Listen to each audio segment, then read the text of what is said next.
dash. It's had one owner since it was built in 1977, and obviously by going around it, highly maintained.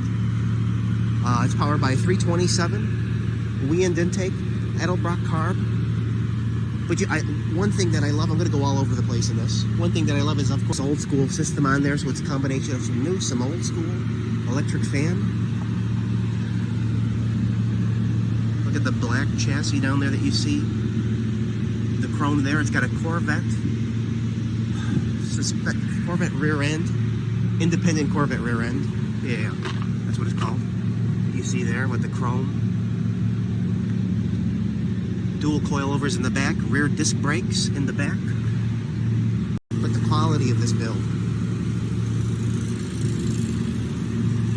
I mean, and I pulled it out early. Look at the steering wheel. You have the B&M shifter in there. Wood dash with the switches, all the gauges work. And I mean, just to give you an idea of how turnkey it is, this is for the gas. Oh, well, let me tell you, gas, lights. I haven't figured everything out yet, just... Oh, dash lights, okay. Floor lights, okay.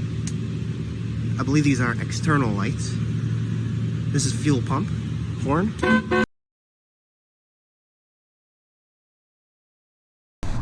Okay, part 2 of the mini metal lathe. I got the base here, and I'm putting on the left to right sliding track.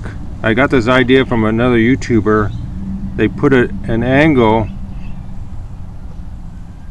at a 45, and then you put another one on the inside of that, and the same on the other side, so it's trapped. It can't go up, can't go down. So then put in some nuts on each side and a threaded rod to drive it back and forth. So that's the idea. Hopefully I can get it. Bye.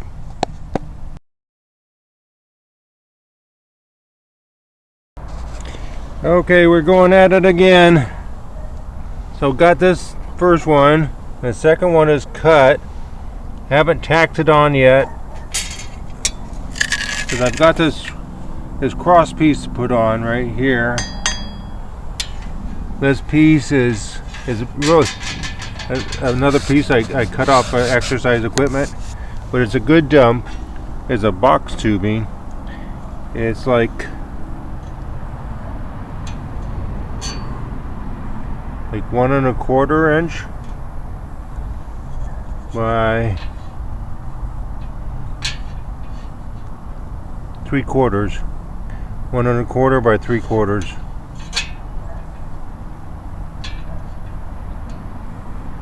Yep, 1 1/4 by 3/4.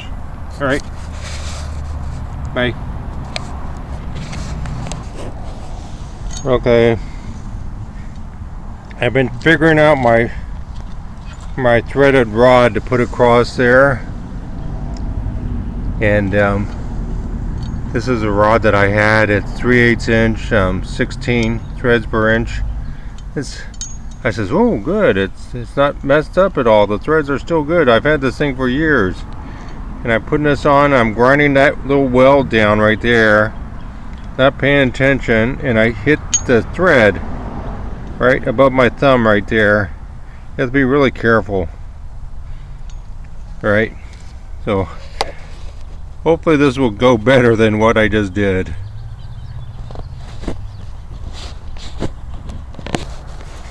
One thing I have to remind, I don't know if everybody's watching other videos, but watch multiple videos, because I almost forgot this is my second rail, and I remembered, oh crap, I didn't, because you have to take a flapper wheel and cut down the sharp edge of the inside track. So let's wait for the other angle ironer to be able to slide easier, because with the sharp angle of it, it doesn't fit exactly. I noticed other YouTuber that put a lathe together said that, so remember about that process.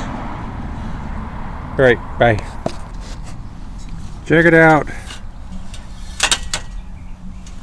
I got it, the top welded on, and it slides. Obviously it needs some lubrication, but important thing is slides. And you have to be careful about this thing too, because look at this thing. Hold right here. It's easy to overgo it and tack onto what you're trying to slide it against. That's the fault of this design. But it says you can't lift it, that's for sure. Because once it's welded on, it's trapped. So now the more difficult part is to put the threaded rod in and make sure it lines up. Wish me luck. Well, good news. I got the rod attached on the left. He's checking me out. He's checking me out. In the centerpiece and the right side. So it moves. I noticed one thing. I left a gap on that one angle on that far side. There's a little bit more of a gap that I wanted. I'd have to break that weld apart to fix it. I'll show you in action. Okay. You turn this and then very, very slowly the left is turning. But you see, if you look and see right there, a little bit of a gap there. But the other side is tight, so it works. It's like anything I build is not perfect, that's for sure. I got pretty close here though. I surprised myself. I tried to double check measurements, make sure that that side of the threaded rod was centered with this side, and it's all centered now.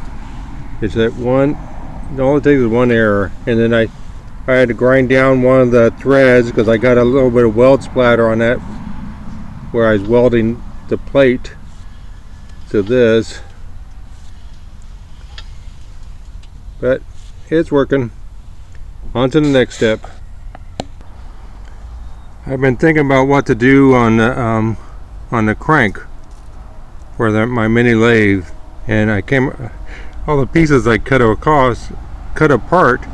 This is a piece of pipe that was left over. I got to thinking, it says, well, I need something round. This qualifies, but it's too long. So I says, just cut it in half and weld a washer on that side, open side, with a hole in it, so I don't have to drill a hole. You just have to make sure it's centered, and then put the handle towards on the edge of the circumference of the circle. You got a hand crank. Perfect. Check it out. I know it's kind of getting dark out, but look at my pipe slash handle. You see, I did a washer, and then I welded on a bolt with a hex head on it, so it's round, so it'll be easier to turn that way. How cool is that? You don't need to have no bought parts. I mean, something that's made chuck is a bought part, but I didn't see a purpose of doing that thing. I thought about it, but if I can make it, why not? Check that turn wheel out, all painted up, painted black, looking pretty. So I started painting all exposed metal. I know I do a little bit more welding, but I don't want it to flash rust. So then I have to, I'm figuring out, this is the bottom of it, the top. I'm figuring out the height of where the cutter is going to be before I mount the 3-jaw chuck on it. So I want to match, you know, center to center. So I'm waiting for that mount for the cutters. All right, bye.